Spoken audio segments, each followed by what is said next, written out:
모든 사람들은 자신의 삶의 자리, 위치에 따라서 기본적인 자격 조건이 주어집니다. 특히 현대인들은 자격증 시대에 살고 있는데요. 저도 한 번은 어떤 분이 그러더라고요. 내가 자격증이 12개나 있습니다. 대단한 사람이죠. 한 개도 못 가진 사람들이 있는데 12개를 가지면 뭐 어지간한 자격증을 다 갖고 있다고 해도 과언이 아닙니다. 우리가 직장에 생활할 때도 보면 직급에 따라서 자격 요건이 주어집니다. 다르지요. 우리의 정부에도 마찬가지 아닙니까? 대통령은 대통령대로, 국무총리는 국무총리대로, 장관은 장관대로, 국회의원, 우리 사법부, 판검사 자격 요건이 다 있습니다.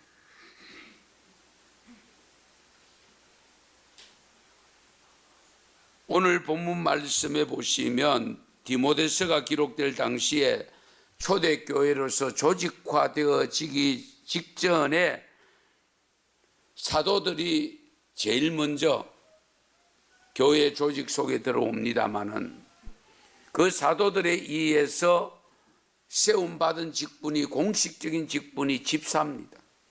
7 집사. 그런데 그 집사를 세울 때도 보면은 자격 조건이 주어집니다.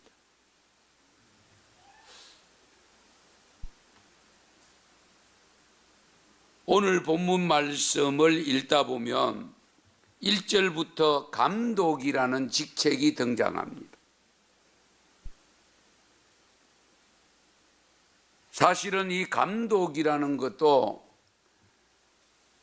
우리가 대중의 스포츠 감독, 영화 감독, 이런 감독이라는 단어가 많이 쓰이고 있습니다만은 우리 성경 속에도 이 감독이라는 단어가 나와 있는데, 감독은 어떤 분을 가리키느냐? 우리 장로교를 비롯해서 일반 교파들은 대부분 목사로서 조직이 들어가면은 예를 들어 총회장, 노회장, 그리고 시찰장, 당회장 이렇게 됩니다. 그런데 감독이라는 단어를 쓰는 교단이 있는데 그 교단이 감리교입니다. 감리교는 총회라고 하지 않습니다. 감리회라고 붙이면서 감리의 총회를 감독이라고 표현합니다. 그러면 오늘 본문 속에 등장하는 이 감독은 어떤 직분이냐 했을 때에 사도들 이후에 등장하는 직책을 보면 역시 목사들이 감독일 수 있습니다. 그러나 전체 내용들을 보면 교회의 지도자, 리더자라고 표현할 수 있습니다. 그래서 오늘 말씀의 제목을 교회 리더자가 갖추어야 될 것 하고 제목을 붙였습니다. 오늘 본문 1절과 2절 그리고 디도서 1장 7절에 보면 감독이라는 단어를 사용하고 있는데, 이 헬라어 원어로 보면 에피스코페라는 단어를 쓰고 있습니다. 에피스코페. 영어 성경에 보면 이 감독이라는 단어를 직책하는 것이 Office of the Bishop이라는 단어를 씁니다. 구절을 씁니다. 그런 의미에서 보면 이 감독의 직분은 교회의 지도자, 대표자를 말하는 것으로 볼 수가 있습니다. 디도서 1장 1절에서 9절 내용에 보면 장로에 대해서 언급을 합니다. 이것도 같은 맥락에서 오늘 본문에 나타난 감독과 같은 의미로 보면 됩니다. 그런 의미에서 교회의 리더자가 되면 일정한 자격 조건이 갖추어져야 된다는 거죠. 우리가 그렇잖아요. 흔히들 이야기합니다. 목사는 목사다워야 되고, 장로는 장로다워야 되고, 권사는 권사다워야 되고, 집사는 집사다워야 된다. 그 다워야 된다는 것이 일정한 자격 요건에 해당된다고 볼 수 있죠. 자격될 만한 사람이 되었을 때는 답다라는 표현을 쓰지만은 자격에 미달되면은 답다라는 표현을 쓰지 않죠.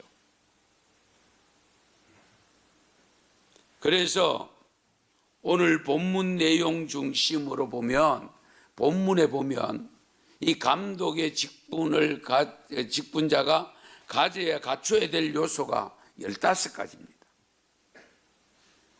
저는 이 15가지를 다시금 5가지 분류를 했습니다. 훌륭한 인격을 소유하여 다른 사람들의 본이 되는 삶. 두 번째는 물질에 대한 바른 처신입니다. 물질에 대한 욕망이 없어야 된다. 그리고 세 번째는 가정생활이 다른 사람들에게 본이 되어야 된다. 그리고 네 번째는 교회 지도자는 적어도 영적인 면에서 장성한 사람이 되어야 잘 가르칠 수가 있습니다. 그리고 5번째는 사회적으로 좋은 평판을 받는 사람이어야 된다. 교회 안에서도 중요하지만은 교회 밖에서도 좋은 평판의 대상이 자격 조건을 갖추어야 한다 하는 말씀으로 구분할 수가 있는데요. 그래서 이 5가지 항목에 해당되는 또 소항목들을 구체적으로 살펴보려고 합니다. 물론 미리 말씀드리지만은 우리 성도라면 누구나 다 이런 조건을 갖추어야 되는데, 그럼에도 불구하고 교회에서 앞장서서 섬기는 지도자, 리더자가 되려고 하면 적어도 이 내용들을 갖추어야 된다 하는 말씀을 하고 있습니다.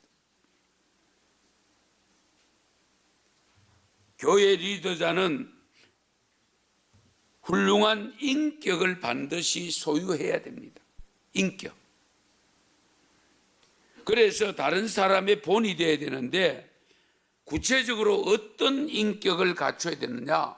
제일 먼저 언급되는 것이 책망할 것이 없는 사람. 아마 이 항목 하나만 가지고도 여기에 해당되는 사람 찾으려고 하면 제가 볼 때는 한 사람도 못 찾습니다. 책망할 거 없는 사람이 있습니까? 그런데도 책망할 것이 없는 사람을 선택하라고 했습니다. 우리가 살아보면 다소의 차이는 있을지라도 책망을 한 번도 받지 않고 살 사람은 아무도 없습니다. 왜? 우리는 이미 연약한 인간으로 태어났고 죄인으로 태어났기 때문에. 방탕. 삶이 흐트러지는 거잖아요. 술에 취하며 자기 몸을 가눌 수 없습니다. 말이 통제가 안 됩니다. 감정이 통제가 안 됩니다.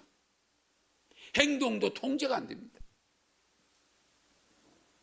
그런데요, 요즘은 중고등학교 학생들이 이런 방탕한 일을 하는 학생들이 너무 많다는 사실.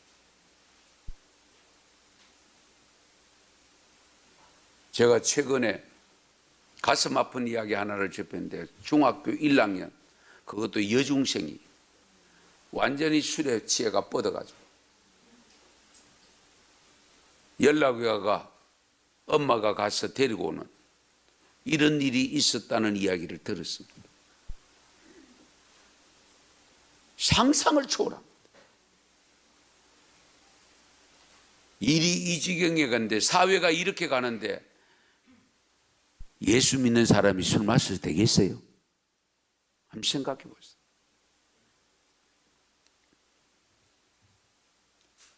교회 지도자가 되려면 적어도 성령이 충만해야 됩니다. 성령이 충만. 알코올에 지배받는 것이 아니라 하나님의 영의 지배를 받아야 됩니다.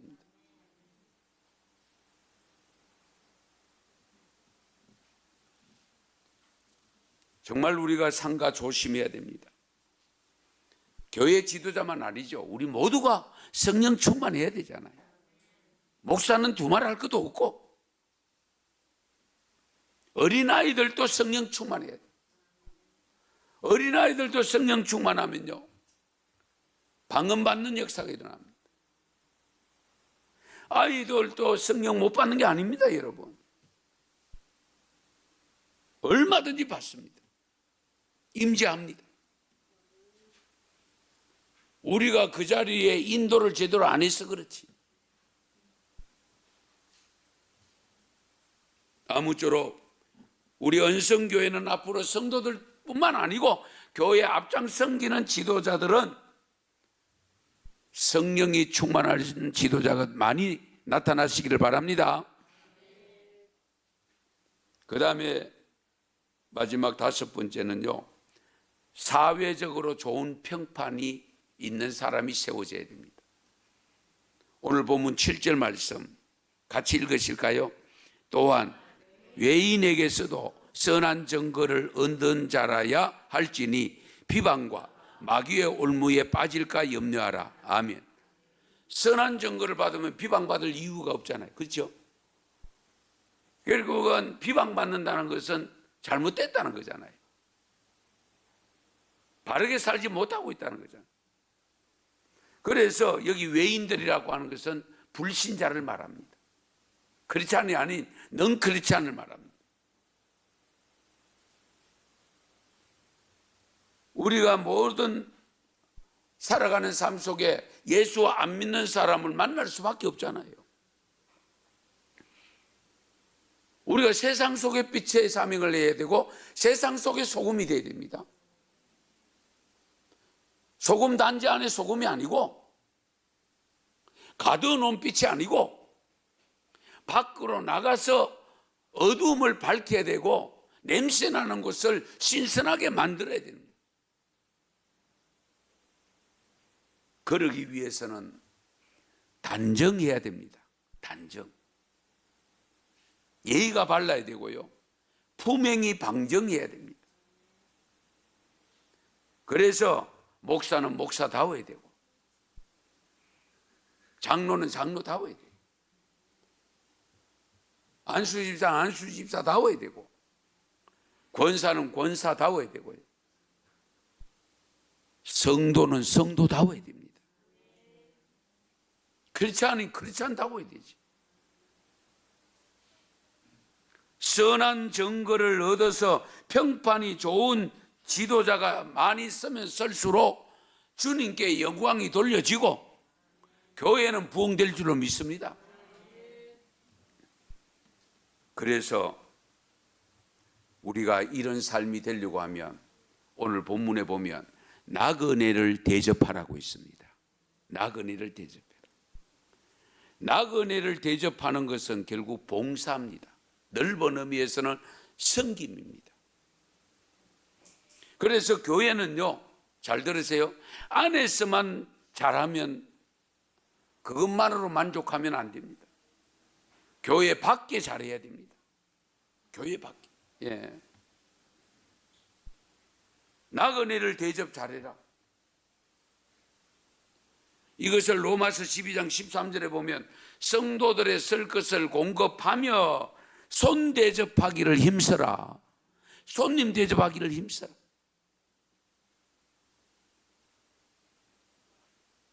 교회 안 밖으로 봉사 잘해야 됩니다.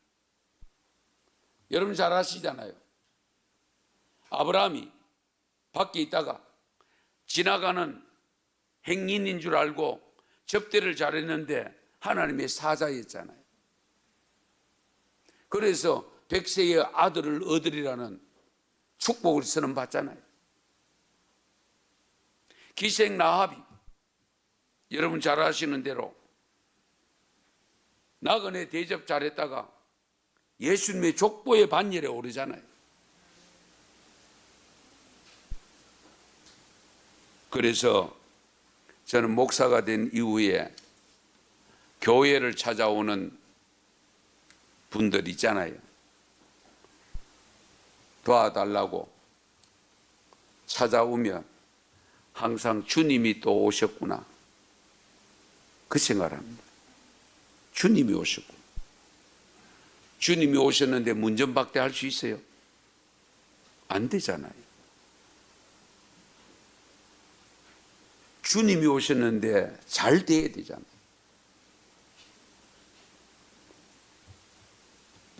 그런데요, 한 번 주면요 소문이 나가 또 다른 분이 또 찾아와요. 자기들끼리는 다 통하는 것 같아요. 그리고 왔던 분이 또 오는 경우도 있습니다. 얼마 전에도 화장지를 안고 와서 제가 돈을 건네면서 화장지 갖고 가라고. 자기들이 파는 목표량이 있는가 봐. 그러니까 이거 갖고 가면 안 된다고. 아니 갖고 가 다시 다른 데 팔으라고. 그걸 밀고 당기고 한참 했습니다. 왜? 또 그걸 더 다른 데 가서 또 팔아야 될 거 아니에요. 그 값보다도 더 들었으니까. 어쨌든 우리가 좋은 평판을 얻어야 돼. 우리 성도들은요, 교회 꼭 지도자가 아니라도요, 적어도 내가 예수 믿고 하나님 섬기고 천국의 소망을 갖고 산다면 우리가 교회 안팎으로 좋은 평판을 얻어야 돼요. 이거 항상 우리가 염두에 두셔야 됩니다. 또 그러기 위해서는 관용해야 됩니다. 마음이 넓어야 되고 부드러워야 되고 따뜻해야 됩니다. 용서를 잘해야 됩니다. 이해를 잘 하셔야 됩니다. 난 그 용서 못해, 그 말은 사용하면 안 됩니다. 왜? 우리가 용서 받았잖아요. 이미 받은 용서 가지고 구원을 얻었잖아요.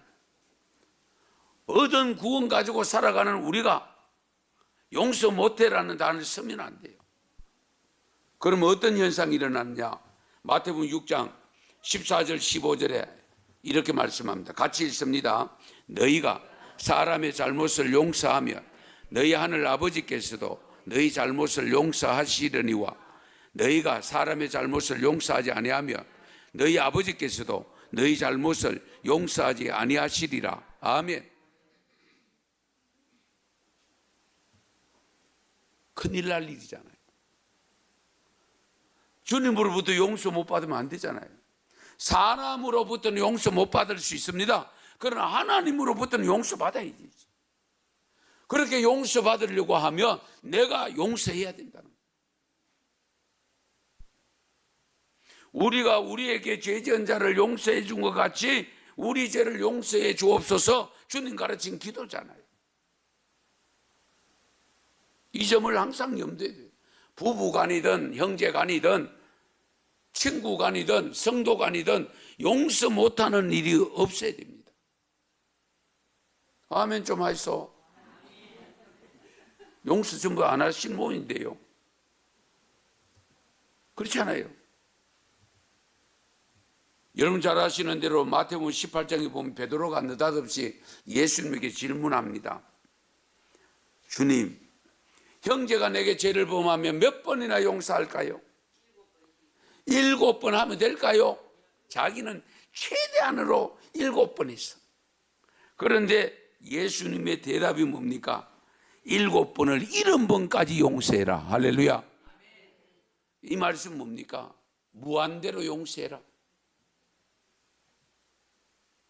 그래서 잠언 19장 11절에 중요한 말씀이 있습니다. 같이 읽습니다. 노하기를 더디하는 것이 사람의 설기요 허물을 용서하는 것이 자기의 영광이니라. 아멘. 허물을 용서하면 뭐가 된다고요? 자기에게 영광이 돌려진다. 그렇죠. 용서했는데 뭐가 돌아오겠어요? 상이 돌아오지. 용서했는데 영광이 돌려진다.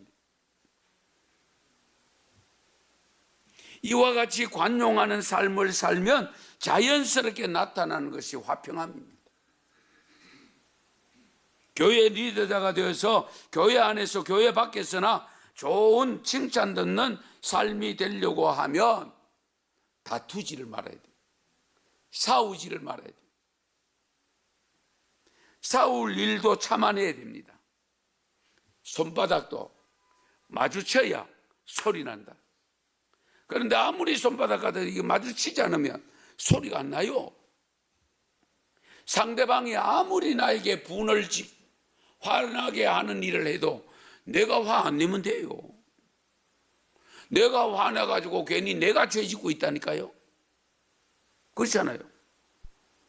상대방은 별로 대수롭지 않게 이야기했는데 내가 괜히 화가 나가지고 막 미워하고 거기다가 상욕을 하고 거기다가 어떻게 돼요? 폭력까지. 엄청난 죄를 범하는. 성도가 되면 자연스럽게 그런 일이 없어야 되는데 교회 지도자는 더더욱 말할 거 없죠. 교회에서도 다툼은 건물입니다. 생각은 다를 수 있습니다. 그렇잖아요. 그러나 다르다고 해서 틀린 것은 아닙니다. 우리가 항상 이 점을 염두에 둡니다. 우리는 나와 다르면 틀렸다고 생각하니까 문제가 되는 거예요. 교회 지도자는 넓은 마음, 관용하는 마음을 가지고 정말 온유한 마음을 가지고 화날 일이 있어도 화내지 아니하고 웃음으로 다가갈 수 있는 신앙의 성품을 가져야 됩니다. 오늘날 한국 교회 모습이 어떻습니까? 여기저기서 들려오는 소식을 다툼과 분열입니다. 성령은 하나 되게 하신다고 했는데 사탄과 마귀는 자꾸 분열시킵니다. 결국은 사탄과 마귀에게 도구가 되어 있다는 겁니다.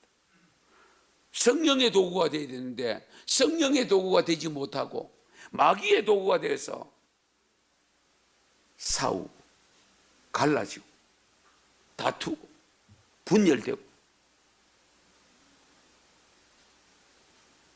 우리나라 교파가 얼마나 많습니까? 안타까운 일이죠.